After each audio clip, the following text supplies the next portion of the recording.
இனிய பொங்கல் நல்வாழ்த்துக்கள். உங்கள் நெய்வேலி தனம் அவர்னஸ். எங்கள் வீட்டில் கொஞ்சம் எங்கள் மாமனார் உடம்பு சரியில்லை. ஸோ அதனால் பொங்கல் வந்து நாங்கள் ரொம்ப பெருசாக இந்த வாட்டி கொண்டாடலை. பட் இருந்தாலும் பொங்கல் வைக்கணும் இல்லையா, சூரிய பகவானுக்கும் நம்ம வீட்டு மகாலட்சுமிக்கும் பொங்கல் வச்சே ஆகணும் இல்லையா, அதனால் பொங்கல் வச்சிட்ருக்கோம்.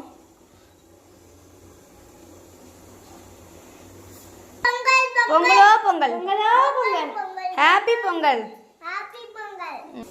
பொங்கலோ பொங்கல், பொங்கலோ பொங்கல், பொங்கலோ பொங்கல், பொங்கலோ பொங்கல், பொங்கல், பொங்கலோ பொங்கல், பொங்கலோ பொங்கல், பொங்கலோ பொங்கல், பொங்கலோ பொங்கல். சத்தமா சொல்லுங்க, சத்தமா சொல்லுங்க. பொங்கலோ பொங்கல், பொங்கலோ பொங்கல்,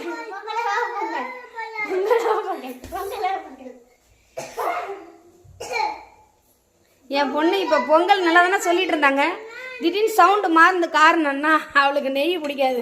அந்த பொங்கல் ஊற்றும் போது பொங்கலோ பொங்கல், பொங்கலோ பொங்கல் டிஃப்ரெண்ட்டாக கத்துறாங்க. ஆமாம், அவளுக்கு நெய் பிடிக்காது, வேறு ஒன்றும் இல்லை. ஸோ இனிய பொங்கல் நல்வாழ்த்துக்கள் எல்லாருக்கும். உங்கள் நெய்வேலி தானம் அவர்னஸ் யூடியூப் சேனல் சார்பாக எல்லாமே சப்போர்ட் பண்ணுங்கள், சப்ஸ்கிரைப் பண்ணுங்கள். இந்த வருடம் மட்டும் இல்லை, எல்லா வருடமும் இனிய நாளாக இருக்கணும் அப்படின்னு சொல்லி பால்லேருந்து சர்க்கரையிலேருந்து எல்லாமே ஒன்றுத்துக்கு ஒரு அதிர்ஷ்டம் சொல்லுவாங்க. அதில் நிறைய சொல்லிகிட்டே போகலாம். சிம்பிளாக சொல்கிறேன், இனிய பொங்கல் நல்வாழ்த்துக்கள். தேங்க்யூ. தம்பி, பொங்கல் நல்வாழ்த்துக்கள் சொல்லுங்கள். ஓகே.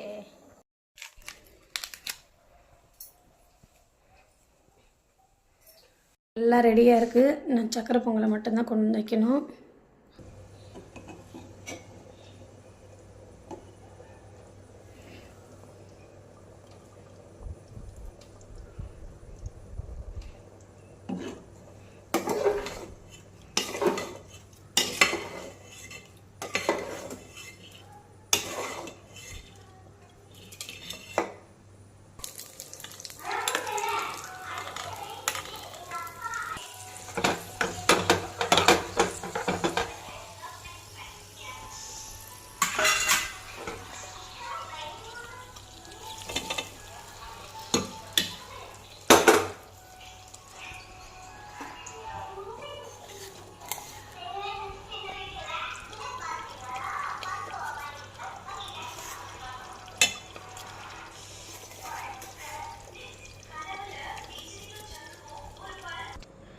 ஒயிட் ரைஸு, ரசம்,